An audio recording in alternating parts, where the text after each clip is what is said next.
Eu quero que você abra sua Bíblia no Evangelho de Marcos, capítulo 4. Evangelho segundo escreveu Marcos, capítulo 4. Nós vamos ler alguns versículos, então vou ler rápido, para já entregar o rolo, como diz, né? Já vou entregar o mistério, como gostam os pentecostais. Marcos capítulo 4, versículo 35 em diante. Diz assim o texto bíblico: Naquele dia, ao anoitecer, disse ele aos seus discípulos: Vamos atravessar para o outro lado. Deixando a multidão, eles o levaram no barco, assim como estava. Outros barcos também o acompanhavam. Levantou-se um forte vendaval, e as ondas se lançavam sobre o barco, de forma que este se foi enchendo de água. Jesus estava na popa, dormindo com a cabeça sobre um travesseiro. Os discípulos acordaram e clamaram: Mestre, não te importas que morramos? Ele se levantou, repreendeu o vento e disse ao mar: Aquieta-se, acalme-se. E o vento se aquietou, e fez completa bonança. Então perguntou aos seus discípulos: Por que vocês estão com tanto medo? Ainda não têm fé? Eles estavam apavorados e perguntavam uns aos outros: Quem é este? Quem é este que até o vento e o mar lhe obedecem? Agora, capítulo 5, verso 1. Eles atravessaram o mar e foram para a região dos Gerazenos, ou em algumas versões, Gadarenos. Quando Jesus desembarcou, um homem com um espírito imundo veio dos sepulcros ao seu encontro. Esse homem vivia nos sepulcros e ninguém conseguia prendê-lo, nem mesmo com correntes.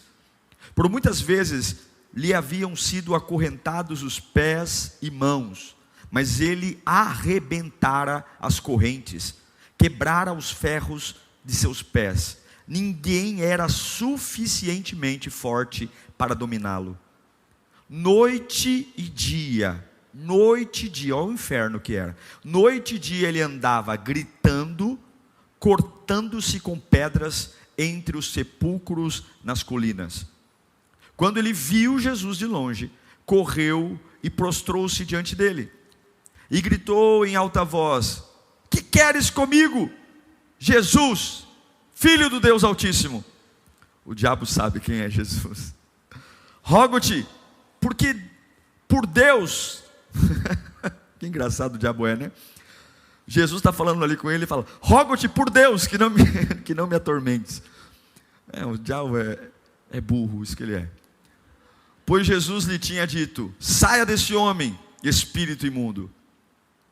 Então Jesus lhe perguntou: Qual é o seu nome? Meu nome é Legião, respondeu ele, porque somos muitos. Implorava a Jesus com insistência que não os mandassem sair da região. Versículo 18 agora. Quando Jesus estava entrando no barco, o homem que estivera endemoniado suplicava-lhe que o deixasse ir com ele. Jesus o permitiu, mas disse: Vá para casa, para sua família, e anuncie-lhes quanto o Senhor fez por você e como teve misericórdia de você. Último verso. Então aquele homem se foi e começou a anunciar em Decápolis quanto Jesus tinha feito por ele. Todos ficaram admirados. Deus, é a tua palavra. Oh meu Deus, é a tua palavra. Não tem macumba que destrua a tua palavra. Não tem inveja que destrua a tua palavra. Ela é o combustível, ela é a lenha que faz a chama da fogueira acender. Ela é, ó Deus, o combustível necessário para me erguer. É a tua palavra. Feliz é o homem que ouve a tua palavra. Salmo 1 diz: Maldito é o homem que anda segundo o conselho dos ímpios, que se detém no caminho dos pecadores, que se assenta à roda dos escarnecedores, mas bem-aventurado é aquele que medita na palavra, de dia e de noite.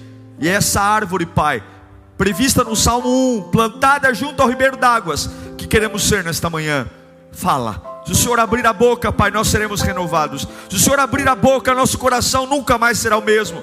Se o Senhor abrir a boca, as teimosias da minha mente serão convencidas, porque é o Teu Espírito que convence o homem do pecado, da justiça e do juízo. Nós só te pedimos uma coisa: fala conosco nesta manhã.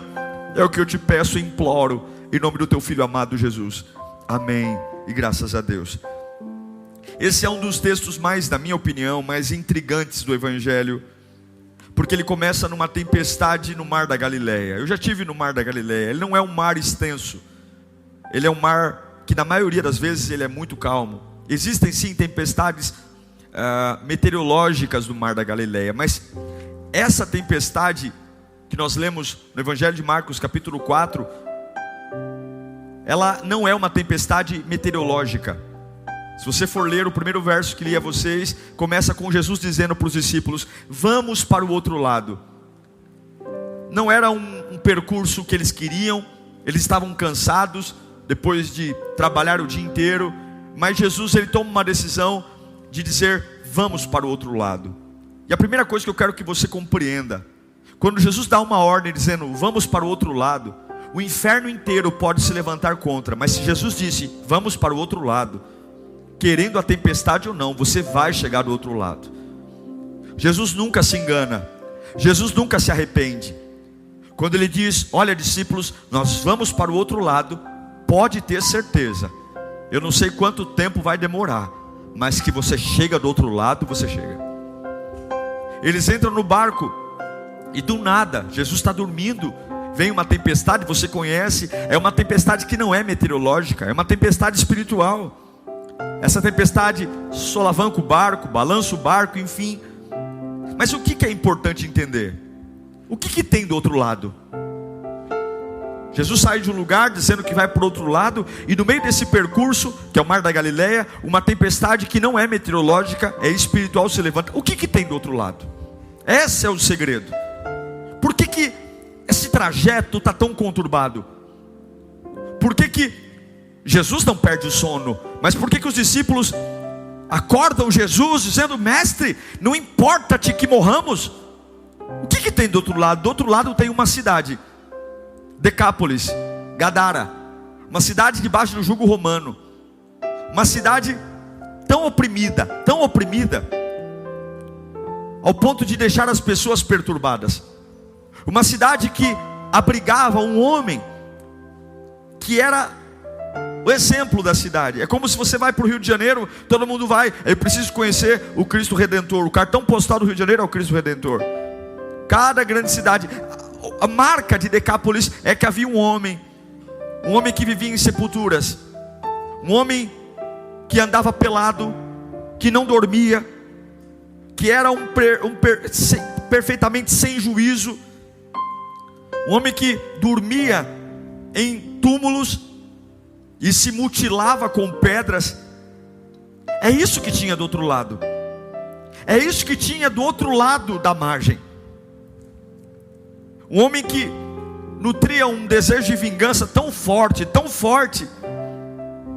que o ódio, você sabe que o ódio, irmãos, o ódio, quando alimentado por muito tempo, nós todos temos fases de ficar com raiva de alguma coisa, ou de alguma coisa, mas um ódio não tratado, uma raiva não tratada, é uma porta de abertura para demônios. Se você vive uma vida onde você tolera o ódio por alguém permanecer, você não trata isso, a raiva, isso alimenta, você pode ter certeza, você está abrindo uma porta para demônios. Satanás vai entrar na sua vida e vai escravizar você. Ódio e vingança desenfreados abrem portas para alimentar a maldade em nossas vidas, ao ponto de nos tornarmos escravos. E é por isso que Jesus decidiu olhar para os discípulos e dizer: vamos para o outro lado, porque não há ninguém que, por mais que esteja afundado na lama, seja irrecuperável. Entende isso ou não? Não compare Jesus às suas percepções. Não ache que a minha e a sua avaliação do que é possível é a avaliação de Deus. Para Deus, todas as coisas são possíveis. Não existe uma pessoa tão atrapalhada que o Espírito Santo não possa alcançar. Não existe problema tão profundo que ele não possa restaurar. Não, e lá do outro lado há um homem que é um problema. Ele é um problema, prende-se ele e não fica preso. E não é só um problema para os outros, ele é um problema para ele. Miséria, malignidade. Um homem que era cavalo das forças do mal. Um homem que não tinha raciocínio.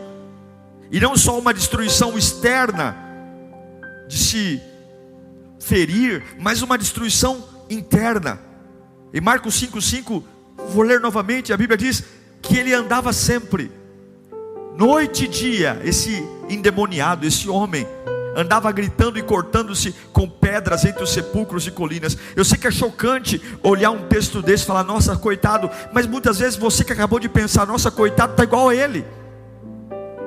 Talvez não se corta com pedras, talvez não dorme num cemitério, mas dorme numa cama que tem um belo lençol lavado, num travesseiro lindo e cheiroso, mas a sua vida está entre sepulturas, entre assuntos que já morreram, entre pessoas que já morreram. E talvez você não anda dia e noite acordado, no sentido de ser um sonâmbulo, sei lá o que, um perturbado que anda nu, mas anda dia e noite escravizado pelo mesmo pensamento, pela mesma situação. E eu pergunto a você, qual é a diferença? Qual a diferença de uma vida atormentada visualmente para uma vida atormentada de alguém que faz um sorriso artificial, passa uma maquiagem, penteia um cabelo e dentro de si mesmo continua sendo um possesso, um infeliz? Qual a diferença? Melhor seria que as pessoas vissem minha miséria, porque aí assim me ofereceriam alguma ajuda. Melhor seria então que as pessoas vissem a minha nudez, porque então me ofereceriam uma oração. Pior é o miserável que se porta como não miserável. Pior é o infeliz que se porta como feliz, porque gasta tanta energia para transparecer o que não é, e o orgulho é tão alto que não reconhece sua própria miséria. Você entende por que Jesus disse aos apóstolos, vamos para a outra margem? E você entende por que essa caminhada, ou esse percurso de barco não foi um percurso tranquilo? Havia um homem ali que era atormentado por demônios. E eu não sei se você sabe, mas a minha Bíblia diz em João 10:10, o que o diabo faz quando tem uma pessoa nas mãos? Não há outra razão para o diabo querer você, senão apenas para furtar, matar e destruir. Não há nada além que ele queira. O diabo não tem nenhuma misericórdia por nós. Satanás não tem compaixão. Satanás não tem pena. Satanás não tem tolerância. Ele não pensa duas vezes em puxar o gatilho. Ele não pensa duas vezes em empurrar você precipício abaixo. Ele não tem nenhum tipo de educação com você. Ele é bruto. Só que ele, muito mais do que bruto, ele é inteligente. Mas se o diabo veio para roubar, matar e destruir, isso é chocante. Existe algo muito mais chocante do que o diabo roubar, matar e destruir. Muito mais chocante do que João 10:10 é 1 João 3:8. A minha Bíblia diz que aquele que pratica o pecado é do diabo, porque o diabo vem pecando desde o princípio. Mas o diabo vem pecando desde o princípio. Mas para quê? Mas para isso o Filho de Deus se manifestou. Para quê? Para fazer o quê? Para destruir. Qual é a especialidade de Jesus em nós? Destruir as obras do diabo. O diabo mata, destrói, mas Jesus, ele veio para destruir o que o diabo faz. Você entende por que Jesus disse para os discípulos, vamos para a outra margem? Vamos. E o nosso Deus é tão poderoso, que quando o barco de Jesus coloca, ele atraca na praia, aquele homem que ninguém segura, que as algemas não seguram, a prisão não segura, o homem que anda nu, não dorme. Imagine uma pessoa cavala do diabo mesmo, escrava. A Bíblia diz, em Marcos 5:6, que quando esse homem que ninguém segurava, quando esse homem que ninguém conseguia dominá-lo, e quando viu Jesus ao longe, o que ele fez? O que o endemoniado fez? Que ninguém segura, que as correntes não seguram, que tem uma força que ninguém, ele correu, esse prostrou-se, no original é prosquineu, significa adorar de joelhos, porque até o diabo adora o nosso Deus. Adorar é reconhecer o que Deus é. Satanás sabe que ele pode roubar, matar e destruir, mas quando Jesus põe o pé na praia, não existe morte que sobreviva à vida de Cristo Jesus. O demônio se ajoelhou, e o que o diabo diz? Você é poderoso. O que eu quero me ater aqui, para você que está me assistindo, para você que está aqui, por que essa palavra me encantou? Tudo que disse até agora não é novidade para você, mas eu queria olhar para dois lados. Jesus vindo em direção a Decápolis, e esse homem possesso. Eu não sei como você está aqui hoje, mas todo mundo aqui passa por dor, ok? A dor é algo muito constante na nossa vida. A dor vem sem avisar e de repente ela chega e machuca. Mas tem uma coisa que eu aprendi sobre a dor, além de chegar de repente. A dor, por mais maduro que você seja, por mais experiente, dinheiro, faculdades, a dor sempre vai mexer com o nosso raciocínio. Uma pessoa que está com dor, ela pensa diferente. Pode ter certeza, quando você está com muita dor de cabeça, alguns assuntos você vai dizer: nossa, hoje eu não estou com cabeça para isso, eu não consigo raciocinar direito. Quando a gente tem processos de muita dor, a gente erra o troco, a gente esquece coisa em casa, a gente esquece o que não poderia, porque a dor, ela mexe com o nosso raciocínio.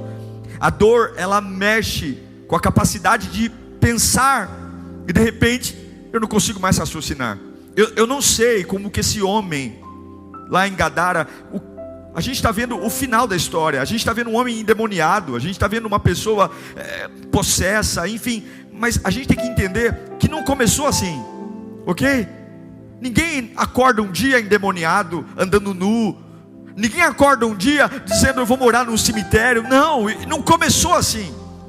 Eu tenho certeza que isso começou com uma dor, uma revolta, um ódio, alguma coisa que veio e ficou. Olha, irmãos, e quando a dor pega forte na gente, quando a dor vem forte, coisas que a gente entenderia basicamente, de repente a gente não entende mais, porque mexe com o nosso raciocínio. Aquilo que era absurdo para mim já não é mais absurdo, e aquilo que nunca eu dizia que ia acertar, e é por isso que tem pessoas que começam a dizer no meio da dor: eu não vejo mais sentido em buscar a Deus, eu não vejo sentido em ir para a igreja, e agora para mim eu quero é beber, eu quero é fumar, porque a dor mexe com o raciocínio. A dor mexe. Não subestime a dor. Não subestime. A dor mexe com a nossa forma de pensar. A dor mexe com o apetite. Sim ou não? Alguns perdem o apetite quando estão com muita dor. Outros, o apetite aumenta. A dor desregula nosso peso, o nosso sono. Mas o pior, a dor altera a nossa personalidade. Tem horas que a gente dói tanto, porque a dor tem o poder de fazer você deixar de ser quem você é. É como você fala: pô, dói tanto, que eu não consigo mais reconhecer quem eu sou. Eu não sei mais quem eu sou, eu não sei mais o que eu penso direito, eu não sou. E aí vive a música Deixa a Vida Me Levar. Eu não sei quem esse homem era, esse endemoniado, eu não sei nada dele. Eu só sei o que a dor fez com ele. Agora ele é um homem nu, agora é um homem preso em sepultura, agora ele é um endemoniado, agora ele é um problema, agora ele é um desgraçado, agora ele é um indigente. Mas eu garanto que não começou assim. Ele não nasceu assim. Deus não fez para isso. Deus o projetou para ser algo diferente, mas a dor matou ele. A dor matou, meus irmãos. A dor tem o poder de impedir você de ser quem você é. A dor tem esse poder. Eu afirmo, a dor é um jogo muito mais mental do que físico. A dor é um jogo muito mais, não é o sangrar, não é o hematoma, não é a dor nas costas. É um jogo muito mais do que eu penso no meio dela, do que propriamente do quanto machuca a minha vida. E eu te garanto que se você não enfrentá-la, a sua dor, se você não enfrentá-la, se você fugir dela, aprender a conviver com ela, se você se adaptar a ela, baixar suas expectativas. Ah, pastor, eu não penso como antes. Ah, agora eu me conformei em conviver. Se você trouxe a dor para morar na cama ao lado, se você trouxe a dor para morar no quarto ao lado, ela vai deformar você como deformou o gadareno. Você só vence a dor quando enfrenta. E é isso que o diabo quer, que você mude de territórios levando a dor. Certamente esse homem não viveu o começo da vida dele num cemitério. Não, ele devia ter uma casa, ele devia ter uma família, pelo menos um pai e uma mãe tem que ter. Não é filho de chocadeira? Tinha que ter alguém, tinha que ter um trabalho. Mas o que aconteceu? Ele foi mudando de territórios. Só que ele não enfrentou a dor, e a dor foi seguindo ele. E agora ele mora onde? Ele mora num cemitério. E a dor está lá. E agora ele anda nu, a dor está lá. Não adianta você mudar de territórios sem você não mudar ou enfrentar a dor.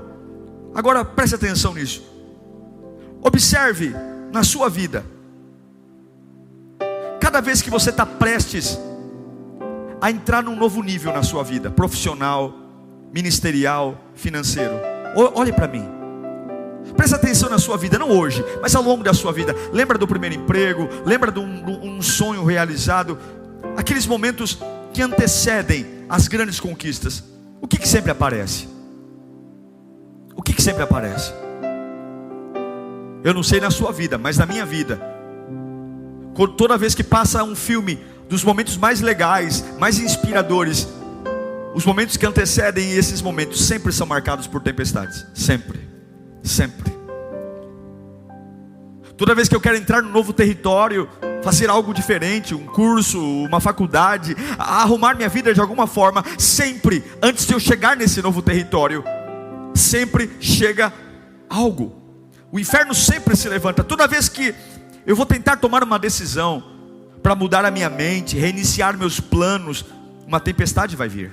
Toda vez que eu tentar impedir que algo de mal aconteça, eu quero me erguer, Satanás sempre vai impedir, porque ele vai tentar impedir, porque ele não quer que eu chegue no meu destino. Você entende por que quando Jesus coloca os pés no barco e disse, vamos para o outro lado, você entende por que há uma tempestade? É como se o diabo fosse ao inferno dizendo, nós não podemos deixar que Jesus chegue no território dele. Ele nunca enfrentou a dor, nós temos ele em nossas mãos. Só que se Jesus colocar os pés na praia, nós estamos ameaçados. Então soprem ventos contra o barco de Jesus, soprem ventos. Jesus não pode entrar nesse território que é nosso. A preocupação do diabo não é com o homem endemoniado. A preocupação do diabo é que Jesus entre no território, porque existe um poder no território, existe um poder na atmosfera. Poucas pessoas conseguem sobreviver num ambiente opressor. Poucas pessoas conseguem sobreviver num ambiente de fé, que não tem fé, perdão. Quando há o derramamento do Espírito Santo, a minha Bíblia diz que estavam todos reunidos no mesmo lugar, e uníssono eles oraram e o Espírito Santo veio. Há um poder num território consagrado. E o diabo sabe que se Jesus colocar os pés no território, alguma coisa vai mudar. Então o problema não é o homem, o problema é Jesus encontrar esse homem. Então soprem os ventos. Vamos empurrar o barco de Jesus para longe, porque nós não podemos deixar que esse novo território seja curado. Empurrem. Tempestades não são macumba. Tempestades não é azar. Ai pastor, eu estou com um baita azar. Ai pastor, eu não dou sorte na vida. Não, tempestades é uma estratégia, porque o diabo sabe que você está prestes a entrar num novo nível. A tempestade não é porque você é fraco, a tempestade não é porque você tem azar. A tempestade é a última carta na manga que o diabo tem, de impedir que você vença algo que Deus tem para você. A tempestade, ela é algo que o diabo tem, porque ele sabe o quanto você é valioso. E ele sabe que se o diabo veio para roubar, matar e destruir, o meu Jesus veio para destruir as obras do diabo. E ele sabe que se o barco de Jesus atracar na praia, ele sabe que se o barco de Jesus atracar na praia, Satanás vai ter que se ajoelhar, o vício vai ter que se ajoelhar, A prostituição vai ter que se ajoelhar, as macumbas vão ter que se ajoelhar, porque diante de mim ninguém se ajoelha, mas quando o meu Cristo põe o pé na praia, o inferno se ajoelha. Tempestades querem atrasar a chegada de Jesus. Tempestades querem jogar o barco de Jesus para outra ilha, para outra direção. Mas acredite, tempestades estão lá, a fúria está lá, porque você é uma ameaça quando está perto de Jesus. Uma ameaça para quê? Uma ameaça para o inferno. Uma ameaça para o inferno. Tempestades estão lá, elas atacam você porque elas querem segurar você mais 10 anos assim, mais 5 anos assim. Tempestades estão lá porque elas sabem que o território está preso, o território está consagrado. Você já é um cavalo do diabo, a minha vida já está subjugada a demônios. Eu já estou um zumbi vivo, que vive no meio de túmulos, que me autoagride. E principalmente, o diabo não quer que você execute o que Deus tem para você. E como que ele usa isso? De um lado ele sopra tempestades para impedir que Jesus chegue, e do outro lado ele aumenta a dor para bagunçar a sua vida. Porque a dor bagunça a nossa vida, a dor bagunça a forma como eu penso, a dor bagunça meu raciocínio. Daqui a pouco eu não consigo entender a Bíblia, daqui a pouco eu estou propagando que a fé não existe, daqui a pouco dói tanto que eu não vejo mais sentido em orar, eu não vejo mais sentido em adorar. Daqui a pouco ser voluntário é uma coisa banal, daqui a pouco o sentido da vida é o prazer, é a casa de show, é a prostituição, daqui a pouco são as imoralidades, porque a dor bagunça. A dor é uma bagunça, a dor faz eu parar de morar com a minha família para morar num cemitério. A dor me tira, agora eu não me cuido, eu não me perfumo, eu simplesmente não cuido de mim, eu não tomo banho não, eu ando nu mesmo, porque a dor faz de mim uma bagunça. E de um lado a dor está aqui, a dor está acontecendo, e do outro lado há uma tempestade para segurar aquilo que vai mudar a minha dor. É isso que o diabo faz. Mas qual é o problema? Quando a dor aperta, a gente se rende à dor, e quando a tempestade chega, nós dizemos: está vendo? Eu não existo para isso, está vendo? Está vendo? Eu nunca vou ser feliz, está vendo? Está vendo? Eu não tenho sorte. Agora que começaram a abrir uma porta para mim de emprego, agora que eu achei que ia dar certo, vem essa tempestade. E a tempestade é o contrário. A tempestade está dizendo: você está no caminho certo. Eu só mandei essa tempestade porque eu sei que você é uma ameaça para mim. Eu só mandei essa tempestade porque eu sei que se Jesus chegar perto de você, você vai destruir tudo que eu plantei aqui, toda morte e destruição. Então acorde, Deus te deu uma cabeça para pensar. Se os ventos estão tentando impedir que algo chegue, não é porque você está debaixo de jugo de macumba, não é porque você está debaixo de jugo de inveja, não. Satanás sabe que você com Jesus é um perigo para ele. Satanás sabe que você com Jesus é um perigo. A dor não se preocupa com você, a dor só quer seu território. O diabo está se lixando para você, o diabo quer seu território. Eu quero dizer uma coisa: o inimigo sabe o que você pode se tornar, talvez você não saiba, mas o diabo sabia o que aquele homem endemoniado poderia se tornar se Jesus encontrasse ele. O inimigo sabe o que você pode se tornar se Jesus estiver na sua vida. O diabo sabe, e é por isso que ele sopra o vento, porque ele sabe quem você pode ser, a fé que você pode ter, a envergadura que você pode ter, a resistência. Ele sabe a força que você pode ter. Lembre-se disso, por toda a sua vida. A tempestade sempre ocorre antes de Deus te dar um novo território. A tempestade sempre precede um novo território. Por que é uma tempestade? Porque algo está chegando. Sopra o vento dos demônios. Os demônios jogando o vento contra o barco de Jesus. Os discípulos: vamos morrer. E Jesus dormindo. Sopra o vento, e Jesus levanta, porque os ventos sopram, balançam, mas aquele que confia no Senhor, até nos piores momentos, vai dormir. Jesus acorda e fala: vocês não têm fé? Qual é o diabo que tem vento suficiente para virar o meu barco? Qual é o demônio? Eu duvido o demônio que me joga na água. O diabo pode balançar, ele pode rugir, ele pode gritar, porque ele é como um leão, mas o leão da tribo de Judá é um só: Jeová Jireh, Elohim. Oh, ele é único. Eu aposto que tem alguém me assistindo aqui, ou aqui presente, que talvez você quase morreu no berço. Eu aposto que tem alguém me vendo aqui que teve uma infância muito difícil, talvez, de abusos, assédios, bullying. Eu aposto que tem gente me ouvindo aqui que sofreu ferozmente tempestades ao longo da sua vida. E tempestades sempre acusam o medo que o diabo tem do que você pode se tornar. O diabo tem medo de quem você pode se tornar. O diabo tem medo de quem você pode ser. E é por isso que as tempestades vêm. É por isso que elas vêm, porque ele quer segurar você longe de quem você pode ser. Porque você, no lugar certo, você cumpre o que Jesus disse: eu vim para destruir as obras do mal. Pessoas que foram inexplicavelmente abandonadas, solitárias, desprezadas, pessoas condenadas ao ostracismo, jogadas no canto sem explicação, rejeitadas sem nunca terem feito nada. Essa semana eu vi um vídeo que eu chorei. Uma mulher, uma mãe colocando uma criança de 2 anos na rua, dizendo para aquela criança: eu não quero você. Alguém viu essa reportagem? Eu não quero você. Eu chorei. E a criança dizia: mamãe, mamãe, eu não quero você. Os vizinhos pegaram a criança, colocaram a criança na casa deles, chamaram a polícia.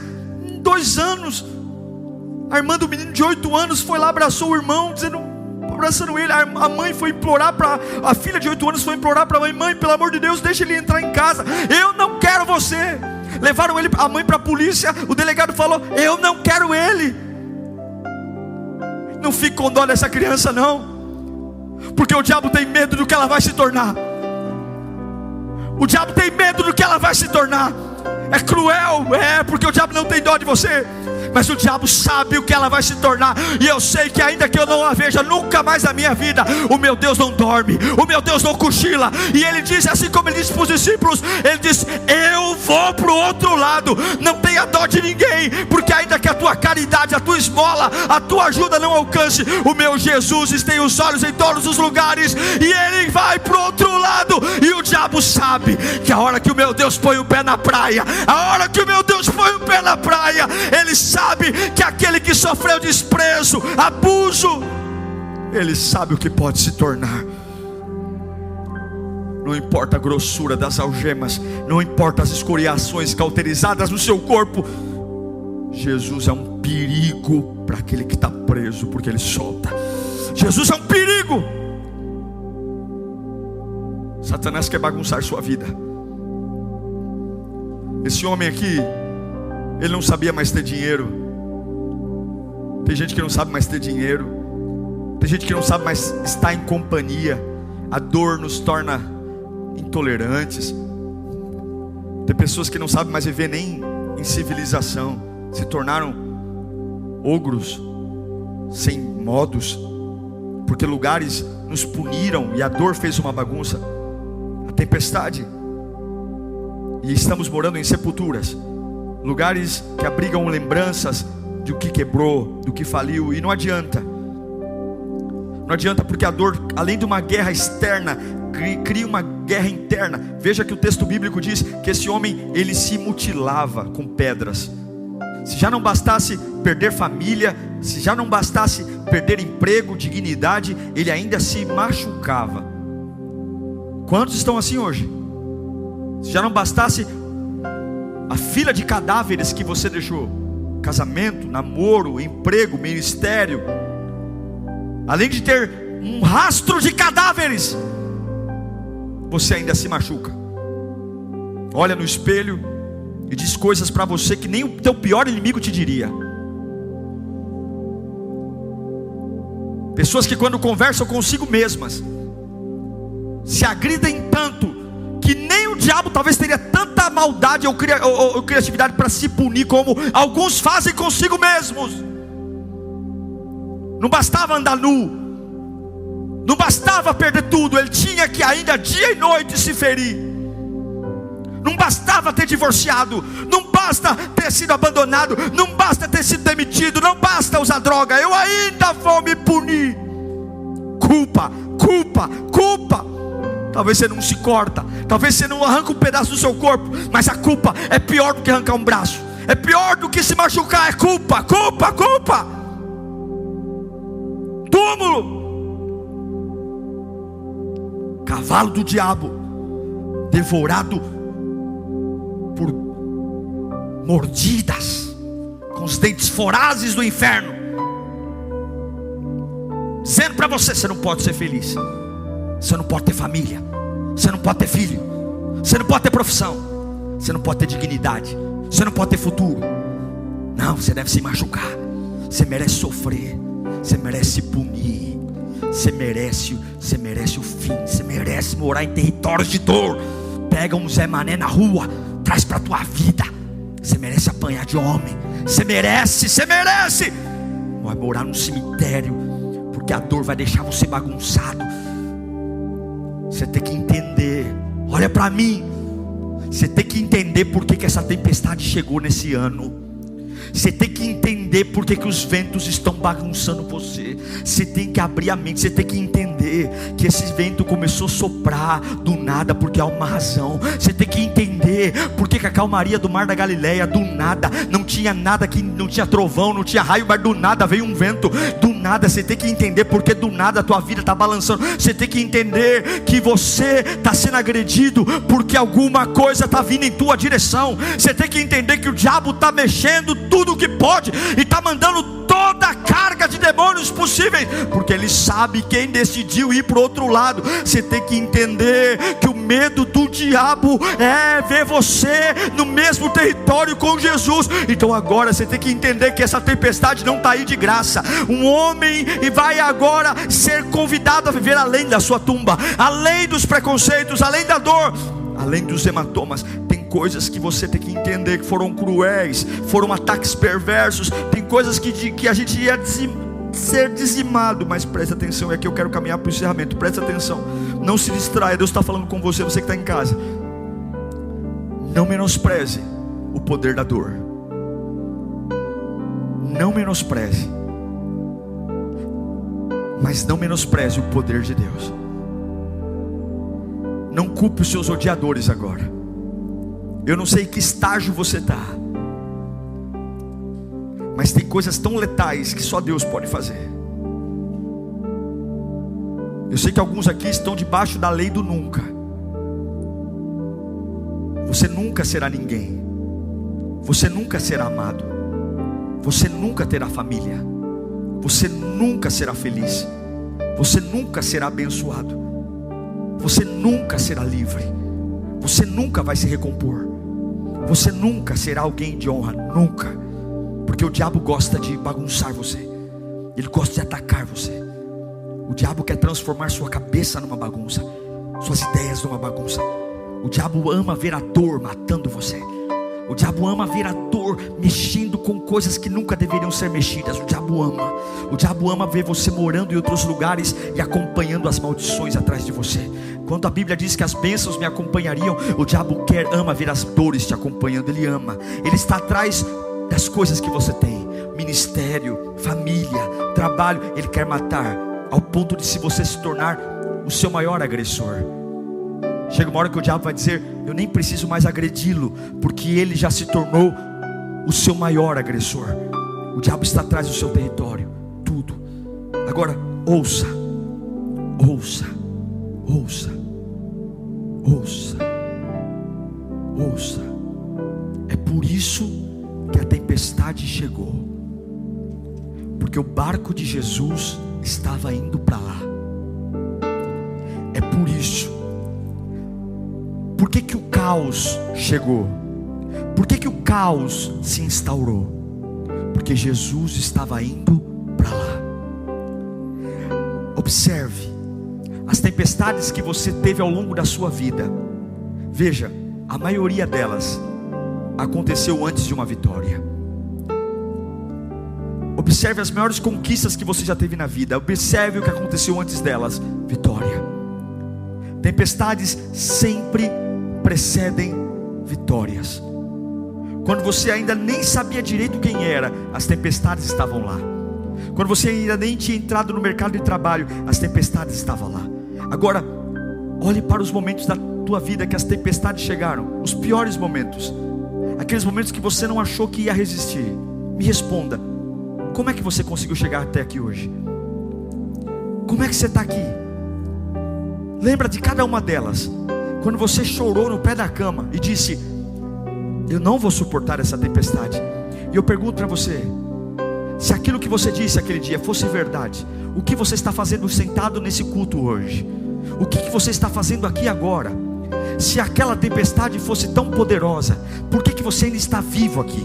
Por que você ainda está ouvindo esta palavra? Porque aquelas tempestades nunca foram a ousadia do diabo. As tempestades sempre apontam medo do diabo. Quanto maior a tempestade, maior é o medo que o diabo tem do que Deus vai fazer você se tornar. As tempestades não apontam o poder do inferno. As tempestades apontam o medo do diabo. As tempestades apontam o medo que ele tem de Jesus mudar a sua vida. Então quando as tempestades vierem, pelo amor de Deus, não seja um tolo, não se acovarde, erga-se, porque você diz: alguém está para chegar. O que justifica essa fúria contra mim? O que justifica as ondas? O que justifica é porque um barco vem em minha direção. Então é agora que eu persisto, é agora que eu creio, é agora, porque as tempestades é o grito desesperado do inferno dizendo: esse barco de salvação não vai chegar, esse barco de cura não vai chegar, esse barco de avivamento não vai chegar. Ah, mas se fosse o meu barquinho não chegaria, se fosse o teu barquinho não chegaria. Mas mal sabe o diabo que quem está dormindo nesse barco é o Rei dos Reis, Senhor dos Senhores, Príncipe da Paz. E ele sabe que quando o barco atracar na margem, ele vai se ajoelhar. Ele vai. O diabo morre de medo de você. O diabo tem medo de você. Ele tem medo do que Deus vai fazer você se tornar. Ele tem medo do que Deus vai fazer você se tornar. O diabo não puxa o grande sobrenatural para agredir fracotes. O diabo não puxa as grandes tempestades do inferno para atingir inofensivos. O diabo não arranca os ventos fortes da Galileia para atingir gente mequetrefe. Ele arranca do inferno os piores ventos, porque ele sabe que aquele que vai ser alcançado por Jesus tem propósito, tem unção. Eu não estou te motivando apenas a dar glória, aleluia. Eu estou te motivando a abrir os ouvidos espirituais, abrir os olhos espirituais, a abrir a boca e dizer: a tempestade existe porque o diabo está sendo ameaçado. Feche os olhos. A tempestade está aí porque o diabo está sendo ameaçado. Essa é a razão da tua tempestade. É o medo do diabo de você se tornar o que Deus te fez para ser. É o medo do diabo de você deixar de ser um cavalo dele para ser um filho de Deus. É um jogo sujo do diabo, é um jogo sujo.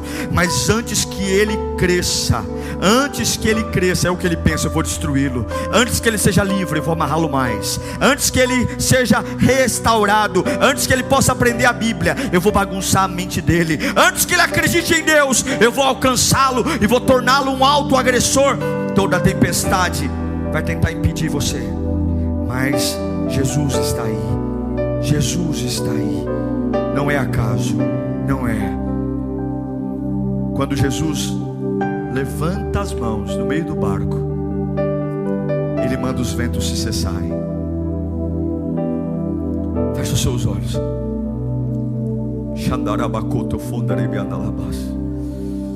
Eu sei que alguns estão vivendo tempestades terríveis aqui. Eu sei que alguns estão pensando até em abandonar a fé.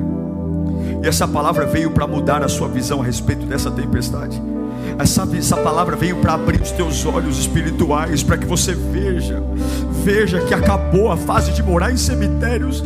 Eu sei que você não pode sair daí sozinho. Jesus não está te culpando porque você não consegue sair daí sozinho. Tem roscos que são fortes demais, tem possessões que são fortes demais. Mas hoje o Salvador da vida disse: eu vou para o outro lado, eu vou. Entrem no barco, porque hoje eu vou mudar a história de alguém. Entra nesse barco, porque desde a infância o diabo sabe quem ele vai se tornar. O diabo sabe, o diabo sabe. O diabo sabe o plano que eu tenho para ele. O diabo sabe. Vamos, demônios, soprem ventos. Vamos, demônios, soprem ventos. Mostrem meu ódio contra ele, mostra minha fúria contra ela. Levante-se, arrebenta a infância, arrebenta a adolescência. Vai lá, prejudica no trabalho. Vai lá, levanta os vizinhos contra. Vamos soprar, porque ninguém pode chegar. A dor vai bagunçar a mente dela, a dor vai bagunçar, mas o barco de Jesus balança, mas não vira. O barco de Jesus balança, mas não vira. E a hora que Jesus acorda, a hora Ele não está surpreso, porque quem tem domínio não tem pressa, quem tem domínio não tem medo. A hora que Jesus acorda, Ele dá bronca nos discípulos, dizendo: por que vocês estão com medo? Qual é o vento do inferno que derruba o propósito do céu? Qual é o vento do inferno que para o céu? Ninguém. Ele veio para roubar, matar e destruir, mas o meu Cristo veio para destruir as obras do diabo. Oh, o Deus de paz esmagará Satanás sobre os nossos pés. Olhe para mim. Quando Jesus colocou os pés na praia, o diabo se ajoelhou possesso daquele homem, expulsou o demônio. Depois aconteceu os espíritos indo para os porcos. Isso é outra questão, não importa agora. Importa o homem. O homem foi liberto. Sabe o que ele se tornou? Ele se tornou um pregador do evangelho. Jesus falou assim: estou indo embora. E ele falou: deixa eu ir com o senhor. Não, você vai ficar aqui em Decápolis, para mostrar para todo mundo que você não é mais um nu, um louco, um doente. Você vai abrir a boca e você vai ser gerador de esperança. Você vai apontar para a salvação. Você vai ficar aqui. E a Bíblia diz que a cidade inteira, que antes estava assustada, agora está todo mundo boquiaberta.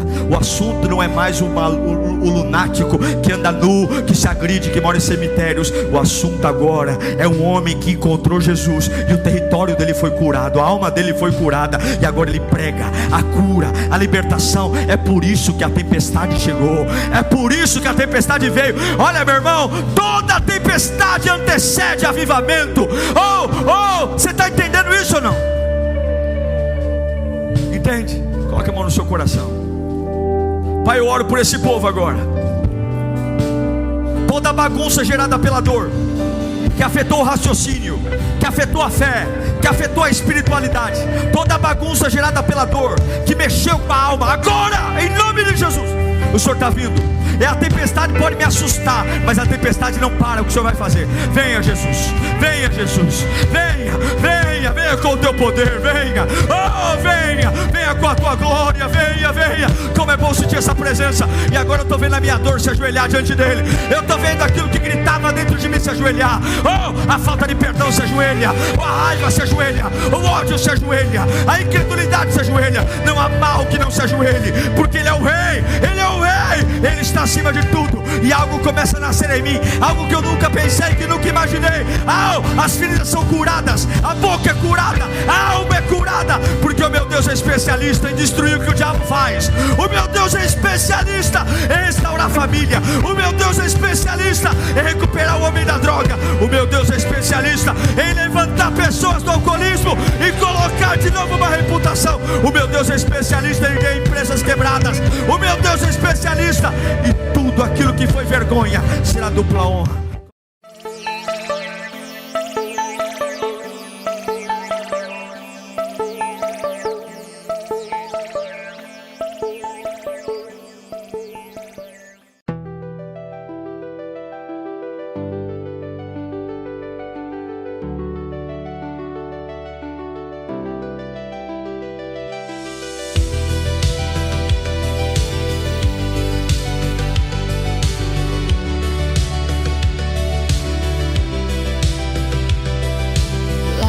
Drift into the night, golden sparks, gentle flight. Every wish I never spoke rises high, a fleeting hope. Through the dark they softly gleam, carrying every silent dream. I reach my hand but touch the air, yet still I know they're floating there. Falling lanterns light the sky.